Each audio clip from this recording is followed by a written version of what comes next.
by Swarthmore's first ever music major, and probably to date the most internationally well known. Known either by his real name, which is Peter Schickli, or by the name of the composer whom he both invented and discovered, P.D.Q. Bach, who was one of the forgotten sons of J.S. Bach. Anyway, you may know a lot about him. But Peter Schickli used to hang out a lot in this very space, and indeed wrote a piece for Fire Hose, which I gather was out here somewhere, and Piano, which was first premiered when he was a student here, and he graduated in 1957. And this became the basis for many of his later musical exploits, which he performed all over the world. So this is the overture to his opera, The Civilian Barber, by Schickli. And this is Joyce Han, who is a junior here at Swarthmore, who will be playing with me throughout the afternoon.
Peter Schickli was actually still hanging around after he graduated in 1957, which was my freshman year at Swarthmore. So I've known him for a long time and seen him play here even, among other places, since those days.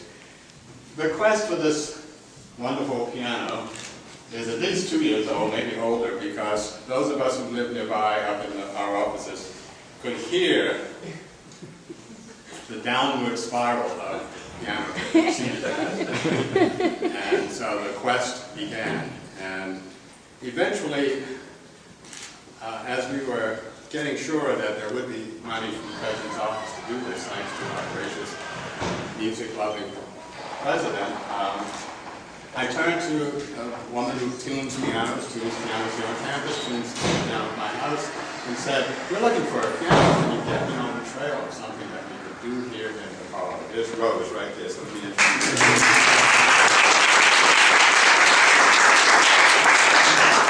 Rose said to me, "My husband, who, as you know, restores pianos, works with someone else, Jean-Michel Baron, who also restores pianos, And there are actually 2 recently restored pianos out there. John, the husband of our piano tutor. And so, with the help of Bernadette Dunning in the music department, I came upon a willing volunteer to test out these pianos in the person of Andrew Hauze, class of 2004, I believe. He went out and played them and fell in love with this one, which is almost 100 years old, but it's a new piano.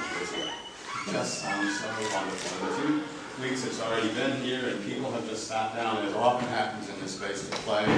One day I was here in the summer, late summer, and there was a group of visiting kids who were looking over colleges, and one young lady just sort of wandered in here and started playing the piano, and I said to her, well, you're playing our new piano, which is almost 100 years old, and she got a wonderful kick out of that and continued to play. So it is a wonderful, gracious piece of community life at Swarthmore to have this as a resource, and I'm pleased that our office and Rebecca Chop could bring us new life for this and provide an opportunity to have this gathering and dedicate a new piano, which I hope others will join in caring for as well as playing.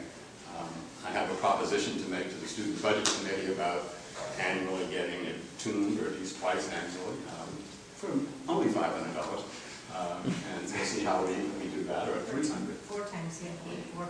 4 times a year. Well, we want it tuned regularly, but sometimes the alumni office might want to have it played for special occasions, and we'll charge them for the tuning. But I would love it if the student group took some ownership too of this community asset. So that's what I have to say, but I don't know if Rebecca wants to say a word. She's... No, I think we should all thank Maurice because he had a vision.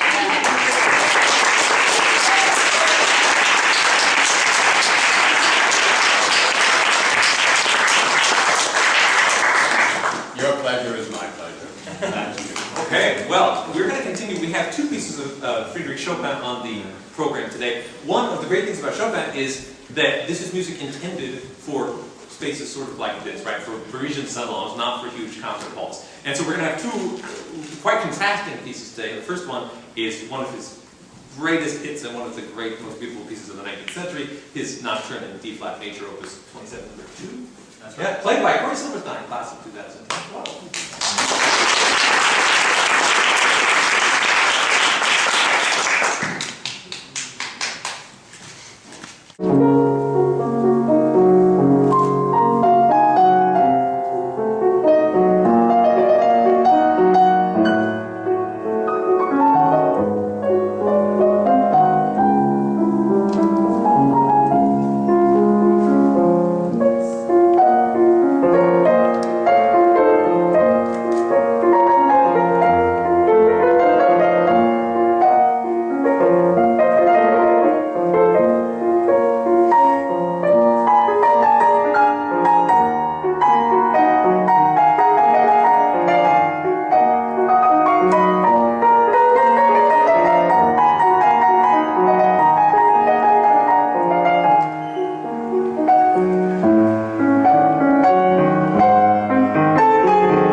It seems to have a little bit of everything in it that the piano can do. Also, thinking about it in this perspective, it brought to mind that it really encapsulates, I think, some of the stress, anxiety, but ultimate joy and exultation of the typical Swarthmore student experience.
do something completely different, and I think we need...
from our very own Lang Center, George Lakey, who's going to lead us in some Broadway tunes.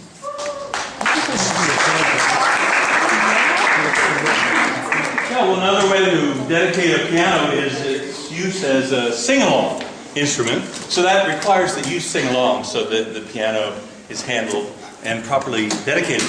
And I think you will know these two.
Special thanks to the President's Office for making this all possible, and also if you would like to hear some more forehand music and a very unusual concert on November the 11th, and no one has an excuse for forgetting this date because that is 11/11/11 at 7 p.m.